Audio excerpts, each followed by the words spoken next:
بسم اللہ الرحمن الرحیم۔ عتیق عثمان آفیشیل چینل کے ناظرین کو ایڈوکیٹ ملک عتیق عثمان کا سلام ہو۔ آج کی اس ویڈیو میں ہم بات کرنے جا رہے ہیں کہ ہو مے ناٹ ٹیسٹیفائی۔ پہلے ہم نے جو ویڈیو بنائی تھی اس میں ہم نے یہ بتایا تھا کہ ہو مے ٹیسٹیفائی یعنی کون گواہی دے سکتا ہے۔ آج کی اس ویڈیو میں آپ کو بتاؤں گا کہ کون لوگ ہیں جو گواہی نہیں دے سکتے، یا اگر وہ گواہی دیں گے بھی تو ان کی وہ قابل قبول نہیں ہوگی، یا عدالت نے انہیں منع کر رکھا ہے، یا کسی بھی وجہ سے انہیں پریویلیج حاصل ہے کہ وہ ان کی گواہی عدالت میں قابل قبول نہیں ہے۔ تو سب سے پہلے تو یہ مین جو ہیں وہ 4 لوگ ہیں جو کہ گواہی جن کی جو ہے عام صورتوں میں قبول نہیں ہوتی۔ وہ کون سے ہیں؟ نمبر 1 پہ جو ہے نابالغ ہے، یعنی جس کی عمر کم ہے۔ نابالغ میں وہ نہیں ہے کہ جس کی 18 سال سے ایج کم ہے، یہ نہیں ہے۔ اس میں یہ ہے کہ وہ اس قابل ہی نہ ہو کہ وہ سوال کو سمجھ سکے اور وہ سوال کا صحیح طریقے سے جواب دے سکے اپنی کم عمری کی وجہ سے، نہ کہ یہ ہے کہ وہ 18 سال سے اگر کم ہے تو وہ گواہی نہیں دے سکتا۔ نمبر 2 پہ ہے فاطر العقل اور مجنون شخص۔ اس میں یہ بات ایک میں ایڈ کرتا چلوں کہ نابالغ کی جو حدود ہے، حدود لاز، ٹھیک ہے، ان میں اگر کوئی جرم ہوا ہوگا تو ان میں اگر جب گواہی لی جائے گی تو پھر وہ نابالغ کی 18 سال سے ایج والے کی، کم والے کی نہیں ہوگی، وہاں پہ مائنر کی گواہی نہیں ہوگی، چاہے وہ سوال کو صحیح سمجھ بھی سکتا ہے، یعنی حدود کے طور پر اس کو سزا نہیں ملے گی مجرم کو، ٹھیک ہے۔ نمبر 2 پہ پھر آتا ہے فاطر العقل اور مجنون شخص، یعنی جو مینٹلی ڈس آرڈر ہے، جس کو جو ہے عقل نہیں ہے، جو پاگل آپ کہہ لیں اس کو، ٹھیک ہے، تو وہ جو ہے وہ نہیں، اس کے اچھے برے کی تمیز نہیں ہے، تو ایسا جو شخص ہے اس کی بھی گواہی قابل قبول نہیں ہے۔ نمبر 3 پہ ہے ایسے اشخاص جو کہ ضعیف العمری یا علالت کی وجہ سے سوالات کا جواب دینے سے معذور ہوں، یعنی کوئی بھی وجہ ایسی ہو سکتی ہے جس کی وجہ، یا تو ان میں سے یہ وجہ ہو اس میں کہ وہ ضعیف ہو، اس کی کیونکہ جیسے ہی بندہ جب ڈھلتا ہے، عمر ڈلتی ہے، ضعیف عمری کی طرف جاتا ہے تو اس کی یادداشت کمزور ہونا شروع ہو جاتی ہے اور اسے باتیں بھولنے لگتی ہیں۔ تو اس وجہ سے ضعیف العمری کی وجہ سے بھی ہو سکتا ہے کہ اس کی وہ جو ہے یادداشت جو ہے وہ اس کی تیز نہ رہی ہو، اس کو بھول جانے کی بیماری لاحق ہو گئی ہو اور وہ بھول جاتا ہو، اس وجہ سے وہ جو ہے وہ اس کی گواہی قابل قبول بھی نہیں ہے، ٹھیک ہے۔ اس کے بعد ہے نمبر 4 پہ ایسے اشخاص جن کو عدالت نے جھوٹی گواہی دینے پر سزا کا حکم صادر کر رکھا ہے۔ یہ پہلے تو بہت یہ رواج چلا تھا کہ جناب پروفیشنل گواہ آپ کو کورٹ میں مل جاتے تھے، جن کا کسی یعنی ایک وقوع سے ایک بندے کا جو ہے وہ کوئی واسطہ تعلق ہی نہیں ہے، لیکن اس کو پیسے دے کے جناب ہائر کر لیا جاتا تھا اور وہ وہاں کے گواہی دے دیتے تھے۔ اس پر پھر عدالتوں نے بڑی سختی سے پھر کوشش کر کے ایسے لوگوں کو تلاش کر کے ان کو پھر عدالت نے سزائیں دی، اور پھر جب اس میں یعنی جھوٹی گواہی دینے میں جب ان کو سزا ہوئی ایسے گواہ کو، تو پھر عدالت نے ساتھ میں یہ بھی پریسیڈنٹ شامل کر لی کہ جناب اس میں جو ہے ایسا گواہ جو کہ آلریڈی پہلے کسی کیس میں جھوٹی گواہی کی وجہ سے اس کو سزا ہو چکی ہے تو اس کا بھی جو ہے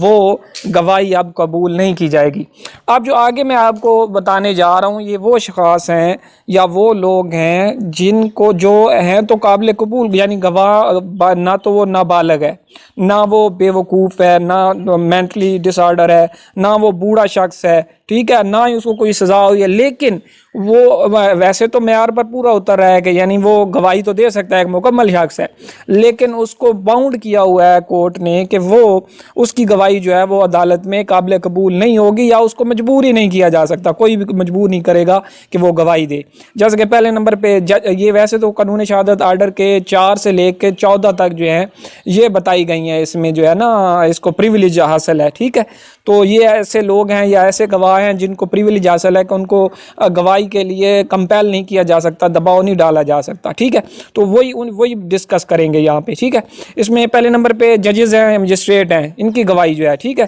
یہ جو ہے قانون شہادت آرڈر کا جو ہے آرٹیکل 4 اس کی روح سے جو جج یا مجسٹریٹ، ٹھیک ہے، جو کوئی کاروائی میں ملوث رہا ہو ایک کیس کی، تو اس کو جو ہے بطور جج یا مجسٹریٹ گواہی دینے کے لیے مجبور نہیں کیا جائے گا، ٹھیک ہے۔ نمبر 2 پہ ہے میاں بیوی آپس میں، یعنی دوران میرج ان کے درمیان، یعنی جب وہ ایک دوسرے کے ساتھ ان کا تعلق تھا، کمیونیکیشن ڈیورنگ میرج، ان کی آپس میں میاں بیوی تھے، نکاح میں بندھے ہوئے تھے، اس دوران اگر کوئی وقوع ہوا تو وہ ان کو اجازت نہیں ہے، قانون شہادت آرٹیکل 5 کے تحت کہ وہ جو ہے آپس میں ایک دوسرا کے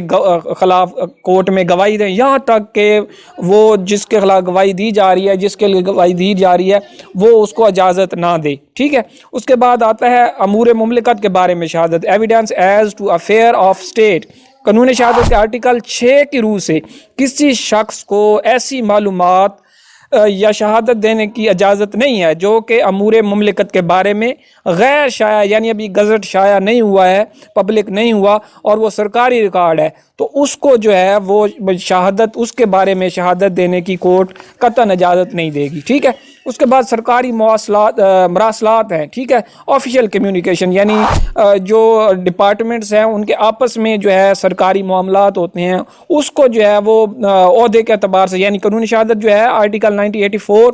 یہ آرٹیکل 7 کے روح سے یہ بتا رہا ہے کہ کسی سرکاری افسر کو کسی ایسی اطلاع کے بارے میں جو اسے عہدہ پر باعتبار حاصل ہوئی ہوں ظاہر کرنے پر مجبور نہیں کیا جا سکتا، ٹھیک ہے، جبکہ اس کے خیال میں ایسا کرنے سے سرکاری مفادات کو نقصان پہنچنے کا اندیشہ ہو، یعنی ایسا ہو جائے کہ اس کی یہ گواہی دینے کی وجہ سے کوئی سرکاری جو مفاد ہے، پبلک انٹرسٹ میں ہے، جو اس کو نقصان پہنچ سکتا ہو، ٹھیک ہے۔ اس کے بعد جو ہے information as to commission of offence, یعنی ارتکاب جرم کے بارے میں کسی سرکاری ملازم کو، سرکاری افسر کو کسی نے کوئی اطلاع مخبری دی ہے تو اس کو بھی کورٹ یہ مجبور نہیں کر سکتی آرٹیکل 8 کی روح کے مطابق کہ وہ جناب ہمیں بتائے کہ عام طور پر یہ جیسے پولیس والے ہیں یا ریونیو آفیسرز ہیں، ان کو کوئی لوگ جو ہے ان کو انہوں نے اپنے سورسز چھوڑے ہوتے ہیں، ان کے مخبر ہوتے ہیں جو ان کو آ کے جرائم کے بارے میں اطلاع دے رہے ہوتے ہیں، تو کورٹ ان کو مجبور نہیں کرے گی یا کوئی بھی ان کو مجبور نہیں کر سکتا۔ قانون میں اس کے لیے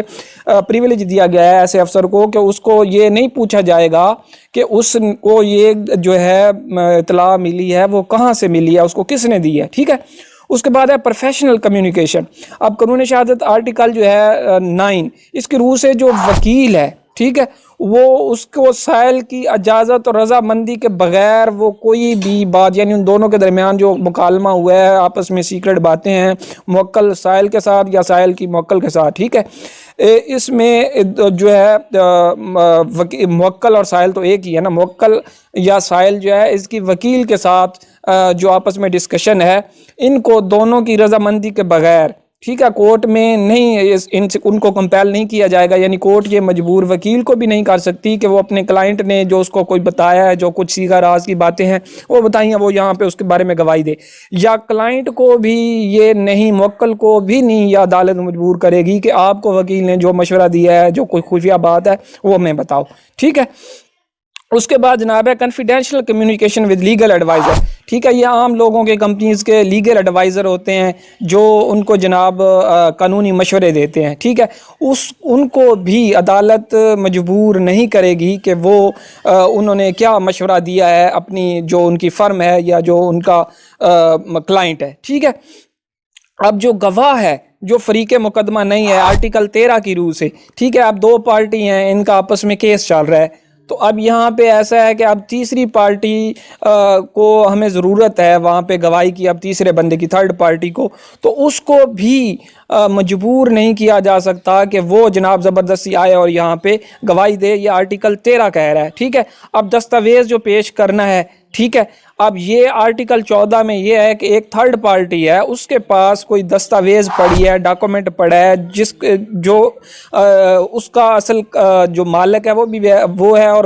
قبضے میں بھی اسی کے ہے، ٹھیک ہے، لیکن اس کی اب ضرورت پڑ گئی یا کورٹ میں کسی بھی معاملے میں، تو اس کو بھی کمپیل نہیں کیا جائے گا کہ اس